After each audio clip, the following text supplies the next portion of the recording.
right here, same thing on SPY. Let's look at some of these key critical levels, right?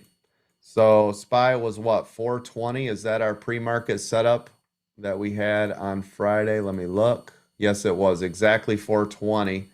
So you can see here, it touched, it touched, it touched, it touched, and then it finally broke through, right? And this was the channel up here. Now, does anybody remember the 15-minute rule? If it doesn't break above pre-market, it's down day. That's right. Then most likely it will go to the downside, right? Yeah. Which is this candle right here. You see it? It never broke pre-market. And guess where it went all day, right? You guys have that in your tool belt, right? Is there anybody new in here that doesn't know what my 15-minute rule is? I know we have a lot of new people in here. Say something in chat or open your mic. Never heard it before. So here's what it is then, so that you fully understand it. What that means is if the first, and this is for mid to large cap stocks only, okay?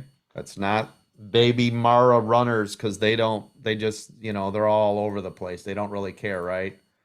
So what this means is if you use the first 15 minutes, because as you guys know, the first 30 minutes is the most volatile part of the day, right? That's why I say don't trade the first 30 minutes if you're a new trader, right?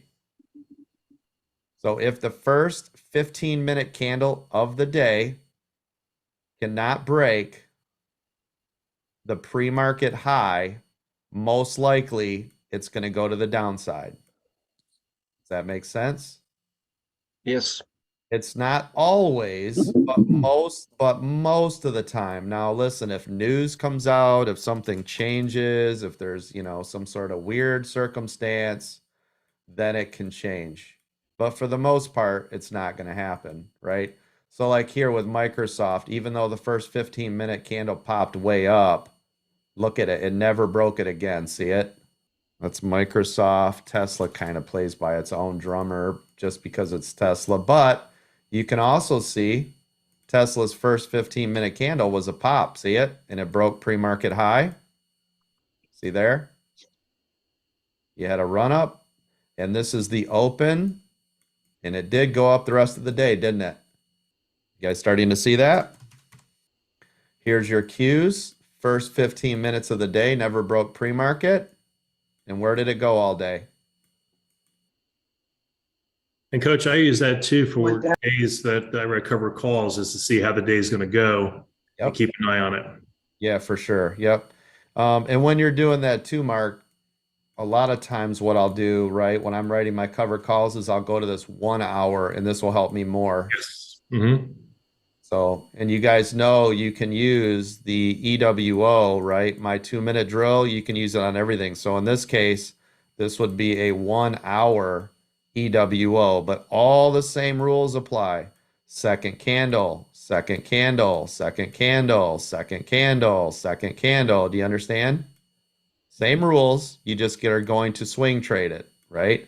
And in this case, we were talking about covered calls, which lets Mark know, you see how it's fading? Right? So you can see it's trying to break our first level of resistance, 397.06, then 397.17, then 397.40, 52, 63. And remember, these could be off by a couple pennies because the stock is such a large number, right? Triple digit. If this was a penny stock, it would literally be to the exact cent.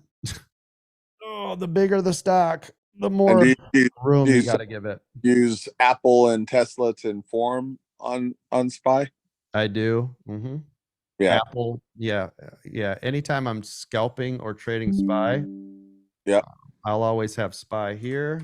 Yep. And then Apple over here, because this will kind of give me an idea of market direction to help me to go with what's going to happen with SPY. So this is what my scalping would look like. I'd be in a 30-second here.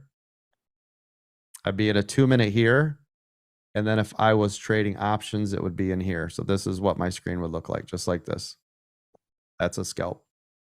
And then as this comes back, right?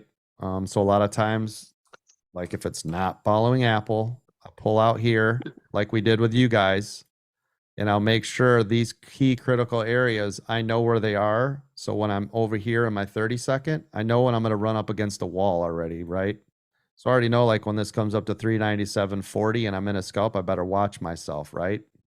And that's right here and here.